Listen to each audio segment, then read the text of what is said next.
And one thing I want to ask you is, we've seen a lot of tech companies come into healthcare with sort of mixed success. We've seen Apple and Amazon and Google have healthcare endeavors. Some have succeeded, some have not.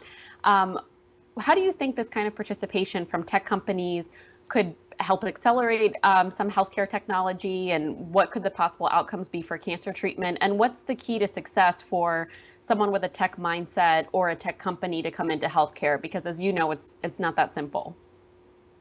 Yeah, it's not that simple. There's no question. Healthcare is very complicated, but I think that the walls of the dam have broke. That's just at this point, I think, kind of over. I just can't imagine any scenario where technology and AI don't permeate many, if not every aspect of healthcare. And I think it's in large part because there have been all these background technologies that have been built up over the last decade, low-cost cloud computing, all kinds of advancements in imaging technologies like optical character recognition and natural language processing, literally a revolution in the cost of generating molecular data at a scale and cost that none of us thought was even imaginable 15 or 20 years ago. And so when you combine all that, what it means is we can, for the first time ever, assemble vast amounts of data that are very high quality at relatively low cost.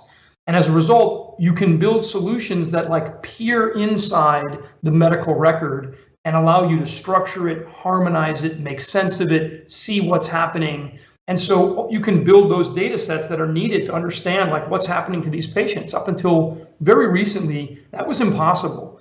And now that you can do that, I think there will be a generation of companies, of which Tempus is currently a leader, that bring those solutions to market. And I think in the aggregate, those businesses will be super transformative.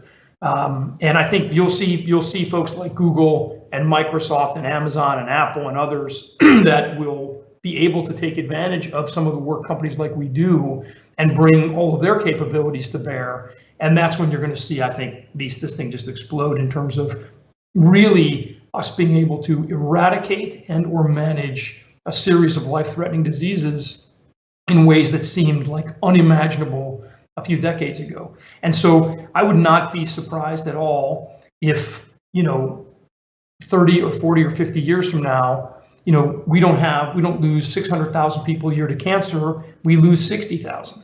And when you talk about a 90% reduction in mortality rate, cancer will feel like a rare disorder. It won't feel like what it is today, which is the second largest killer, I think, of people in the United States. It's right up there with stroke.